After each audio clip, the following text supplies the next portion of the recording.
శృతి వాళ్ళమ్మ మీనా దగ్గరికి వచ్చి, "ఏంటి మీనా, శృతిని నీ పక్కనకి లాక్కొని ఇంట్లో ఏవో గొడవలు చేస్తున్నావంట కదా! నువ్వు ఎలాంటి దానివో నాకు పూర్తిగా తెలుసు. కానీ నువ్వు శృతిని నీ పక్కకు తీసుకొని ఇంట్లో ఆ గొడవలు చేసి తన కాపురమే కూల్చే విధంగా నువ్వు చేస్తే మాత్రం ఊరికనే వదిలిపెట్టను" అని చెప్పేసైతే అంటూ ఉంటుంది. ఆ మాటలు విని అక్కడ ఉన్న మీనా అయితే ఒక్కసారిగా షాక్ అయిపోతూ ఉంటుంది. "అవును మీనా, నువ్వు ఎలాంటి దానివో, నీ ఫ్యామిలీ ఎలాంటిదో నాకు పూర్తిగా తెలుసు. అలాంటి దానివి నువ్వు శృతిని నార్మల్‌గా విడిచిపెట్టేస్తే సరే, తన కాపురమే కూల్చే విధంగా చేస్తే ఏం చేస్తానో నాకే తెలీదు" అని చెప్పేసైతే అంటూ ఉంటుంది. ఆ మాటలు విని అక్కడ ఉన్న మీనాకైతే చాలా కోపం వచ్చేసి, "మీరు ఈ మాటలు ఆడుతున్నారు కాబట్టి విడిచిపెట్టేస్తాను. అదే ఇంకొకరు ఎవరైనా ఈ మాటలు ఆడి ఉంటే వాళ్ళ ముక్కు, మొఖం ఏకమయ్యే విధంగా చేసి ఉండేదాన్ని" అని చెప్పేసైతే మీనా తనకి వార్నింగ్ ఇచ్చి ఇంటికి వస్తూ ఉంటుంది. ఇంతలో అక్కడ ఉన్న బాలు రవి దగ్గరికి వచ్చి, "రేయ్, ఆ డబ్బుడమా ఏదిరా" అని చెప్పేసైతే అడుగుతూ ఉంటాడు. ఆ మాటలు విని అక్కడ ఉన్న రవి అయితే, "ఏం జరిగింది" అని చెప్పి అంటూ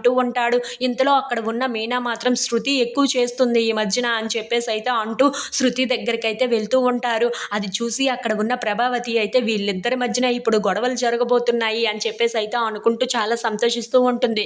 "ఏంటి మీనా, నేనేం చేశాను" అని చెప్పేసైతే శృతి అడుగుతూ ఉంటుంది. ఆ మాటలు విని అక్కడ ఉన్న బాలు అయితే, "ఏమీ తెలియని దానిలాగా ఎంత బాగా మాట్లాడుతున్నావో, నువ్వు మీ అమ్మే మంచివాళ్ళు, ఎదుటి వాళ్ళు మాత్రం చాలా చెడ్డవాళ్ళు కదా! నా భార్యని ఇలా రోడ్డు మీద ఇలా చెడ్డదాన్ని చేయడానికి మీకు ఎంత ధైర్యం" అని చెప్పేసైతే అంటూ ఉంటాడు. ఆ మాటలు విని అక్కడ ఉన్న రవి, శృతి వాళ్ళు అయితే ఒక్కసారిగా షాక్ అయిపోతూ ఉంటారు. ఇంతలో అక్కడ ఉన్న ప్రభావతి మాత్రం, "అబ్బా! ఈ తోటికోడళ్ళ మధ్యన ఇప్పుడు గొడవ అయితే చెలరేగింది. ఈళ్ళు ఇప్పటి నుండి ఉప్పు నిప్పులాగా ఉంటారు. ఇప్పుడు నేను చూడాలి వీళ్ళ మధ్యన జరిగే గొడవలు" అని చెప్పేసైతే అనుకుంటూ బయట నించొని చాలా సంతోషిస్తూ ఉంటుంది. ఇంతలో అక్కడ ఉన్న బాలు మాత్రం, "మీ అమ్మ నువ్వు హద్దుల్లో ఉంటే చాలా మంచిది" అని చెప్పేసైతే అంటూ శృతికి వార్నింగ్ ఇస్తూ ఉంటాడు.